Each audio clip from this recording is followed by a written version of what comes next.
Selamat siang Bapak Melki serta teman-teman sekalian. Jadi pada kesempatan hari ini saya Teresa Afila dari kelas 11 IPS 2 mau mempresentasikan mengenai perkembangan musik barat.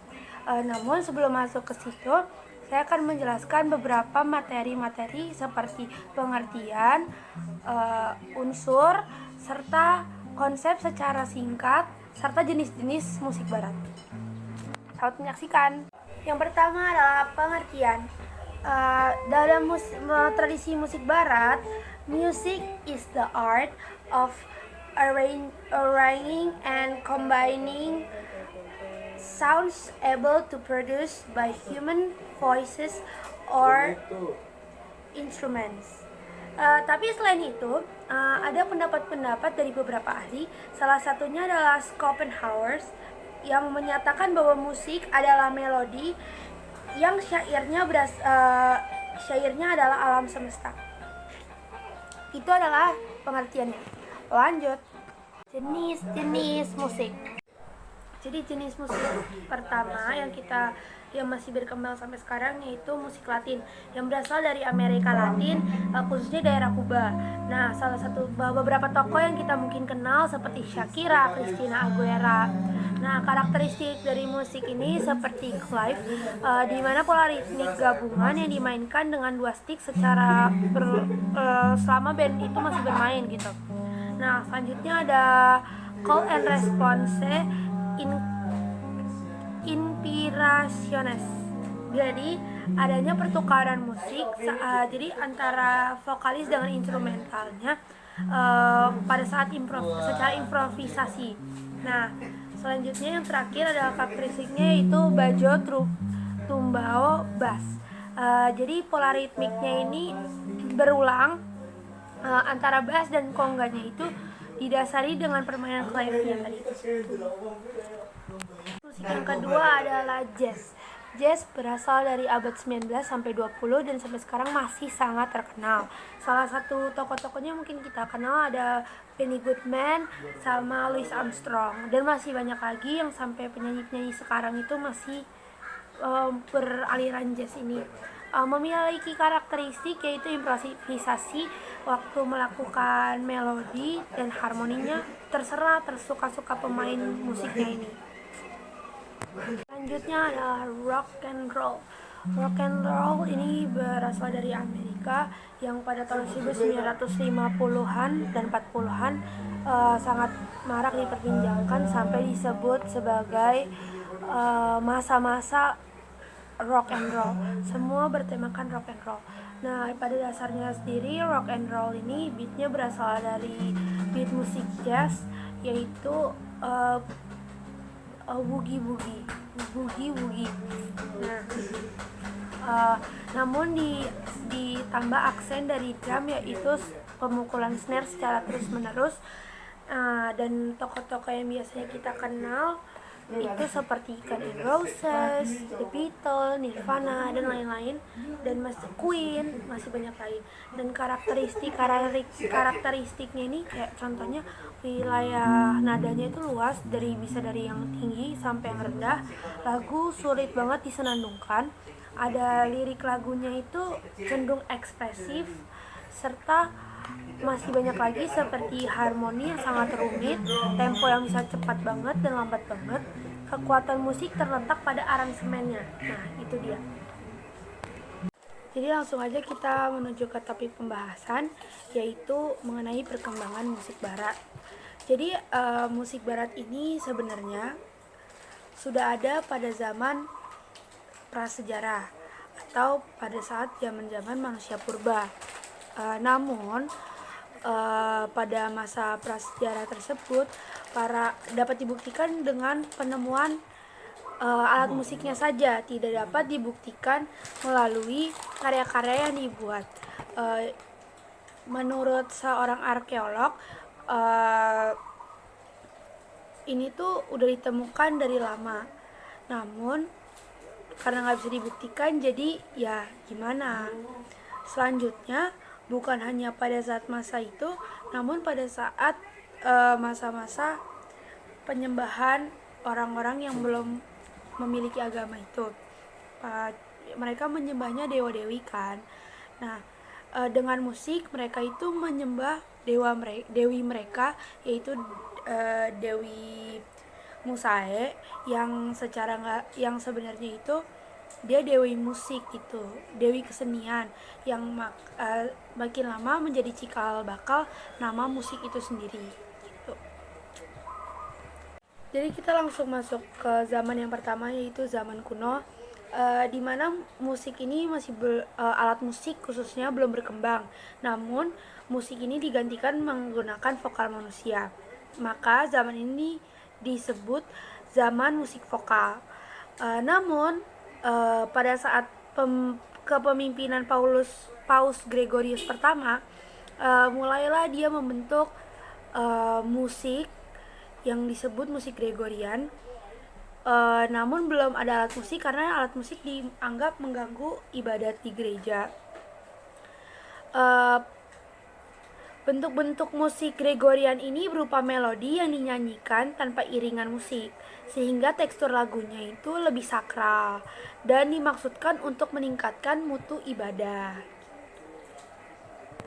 Masuk ke zaman yang kedua, yaitu zaman Renaissance, di mana musik ini dipengaruhi oleh bentuk ruangan gereja yang besar dan kedap suara. Jadi lebih lembut, dari keseimbangannya itu dipengaruhi dari ini. Nah, gimana sih media penyajiannya? Media penyajiannya itu menggunakan alat-alat yang digunakan seperti flute, mandolin, harpsichord, horn, dan lain-lainnya. Keyboard juga udah ada. Dan ritmenya ini menggunakan ketukan bertekanan berat. Makanya di musik ini sering terjadi pergantian tanda tempo dan birama yang menurut sumber ini berlebihan.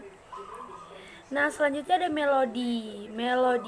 Melodi pada zaman ini masih banyak menggunakan langkah-langkah pendek. Jadi melodinya itu cuma sebagian kecil dari musiknya. Dan pada suara tenor digunakan melodi yang panjang. Gimana sih teksturnya? Teksturnya ini berbentuk polifonik dengan susunan 4 suara atau lebih. Jadi banyak banget suara yang bisa digunakan di musik ini. Dan polanya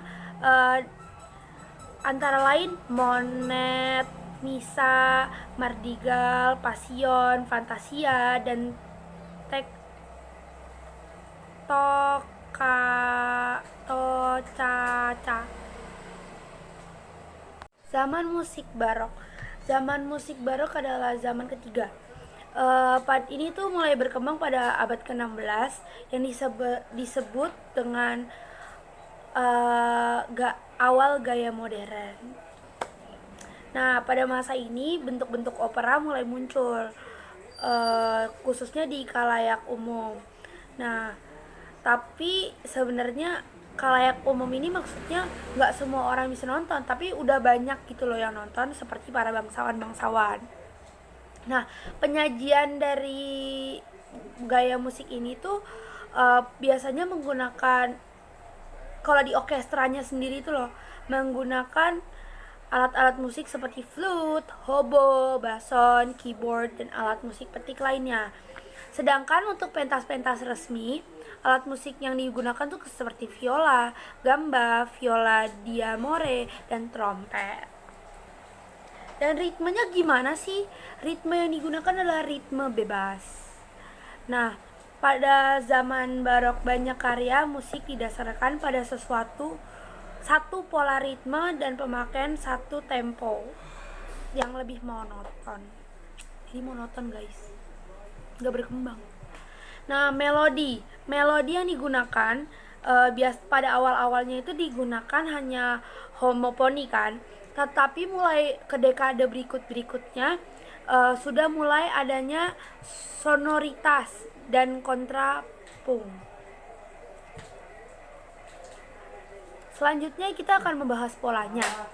Polanya ini berbentuk opera, oratorio, kantata, sonata. Banyak kan kita pernah denger zaman keempat, zaman klasik. Zaman klasik ini tuh masa marak-maraknya kemegahan kebudayaan Yunani dan Romawi.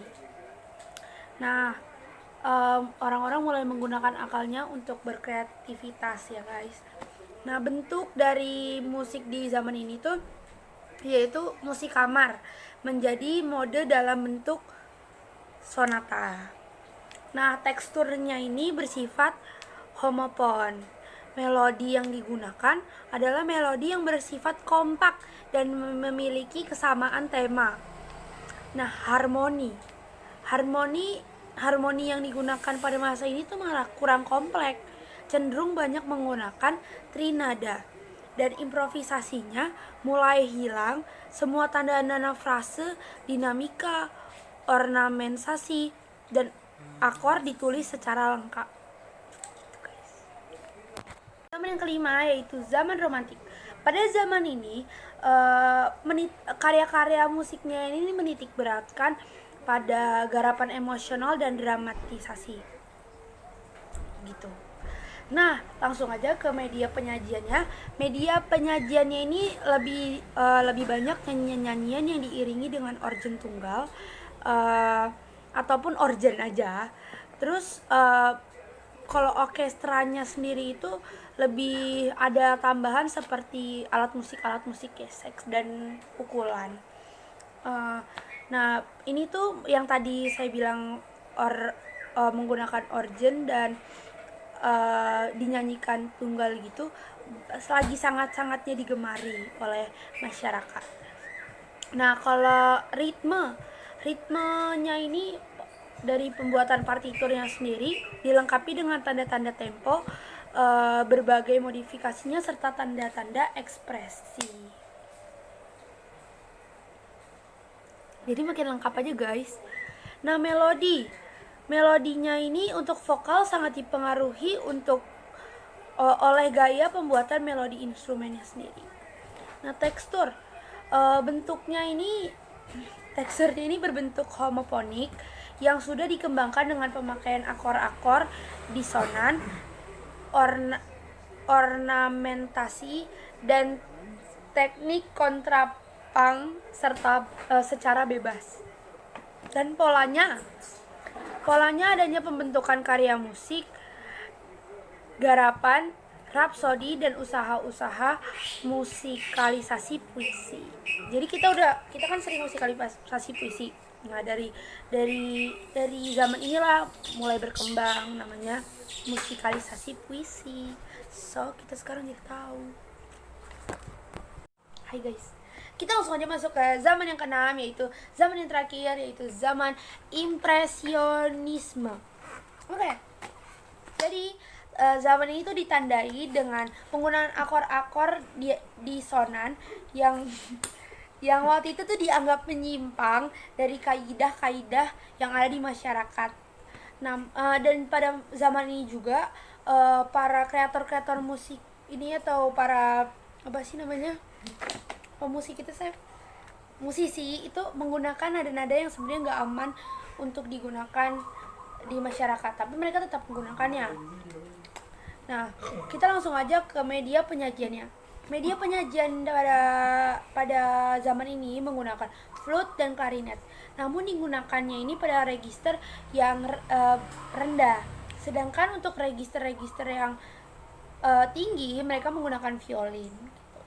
Dan ritmenya itu ditandai dengan gerakan akor-akor paralel. Nah, sedangkan melodinya ditandai dengan penggunaan melodi dan tangga nada yang dipengaruhi oleh musik-musik gamelan. Gitu guys. Sekian dari video saya, terima kasih.